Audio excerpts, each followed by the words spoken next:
डरावनी हंसी। रात के 11 बज रहे थे। सब तरफ सन्नाटा पसरा हुआ था। निशांत अपने हॉस्टल के कमरे में कंबल ओढ़े सो रहा था। तभी उसे भयंकर हंसी की आवाज़ सुनाई दी। डर के मारे वह बिस्तर से नीचे गिर गया। बहुत मुश्किल से उसने अपने डर पर काबू पाया और डरते डरते पूछा, कौन है वहाँ? उसकी आवाज़ सुनते ही वह डरावनी हंसी बंद हो गई। निशांत थोड़ी देर जमीन पर ही बैठा रहा। जब कुछ मिनट तक वह आवाज़ नहीं आई तो उसकी जान में जान आई और वह पुनः अपने बिस्तर पर कंबल ओढ़कर लेट गया। लगभग 2 मिनट बाद फिर से उसे एक लड़की की जोर से हंसने की आवाज़ आई। इस बार आवाज़ खिड़की से आ रही थी। निशांत को भरी ठंड में भी पसीने छूटने लगे। वह हिम्मत करके खिड़की की तरफ गया और कांपते हाथों से खिड़की का पर्दा हटाते हुए बोला, मैं पूछ रहा हूँ कौन है? सामने आओ। उसने खिड़की से झांकने की कोशिश की पर कोई नहीं दिखा। उसके सवाल पूछते ही चारों ओर सन्नाटा छा गया।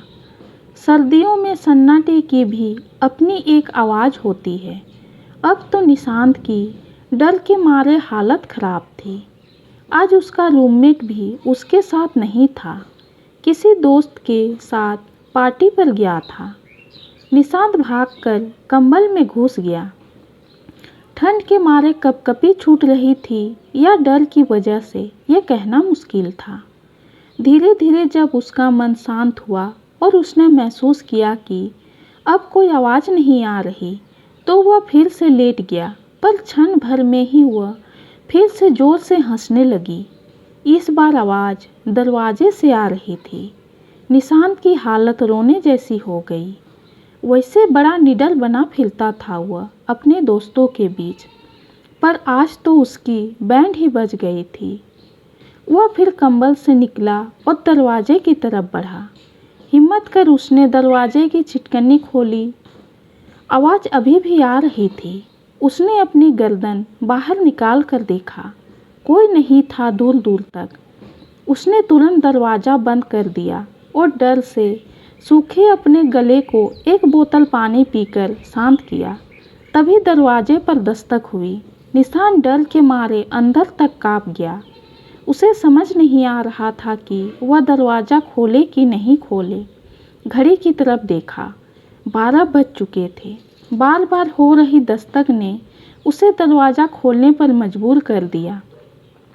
जैसे ही उसने दरवाज़ा खोला, उसके दोस्त हाथों में केक और फूल का गुलदस्ता लिए खड़े थे। सब एक स्वर में बोले, जन्मदिन मुबारक हो निशांत।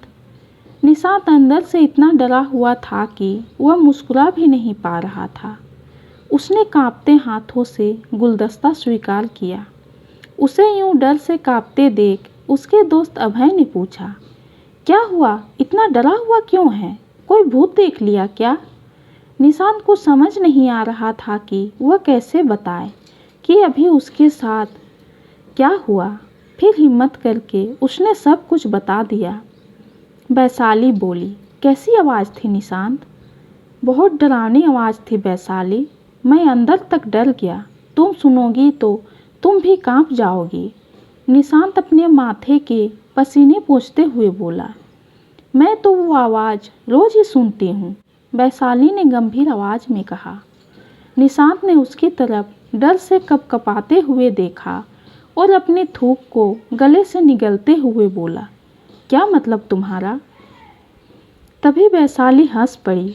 उसकी हंसी सुनकर निशांत के छक्के छूट गए। वह धम से बिस्तर पर बैठ गया। उसे इस हालत में देख सबकी हंसी छूट गई और सब एक साथ बोले, happy birthday to you Nishant. Nishant अभी भी सदमे में था और तभी वैशाली फिर से जोर से हंस पड़ी। ये कहानी आपको कैसी लगी कमेंट में ज़रूर बताइए। कहानी पसंद आई हो तो चैनल को लाइक और सब्सक्राइब कीजिए। कहानी सुनने के लिए आपका बहुत बहुत धन्यवाद।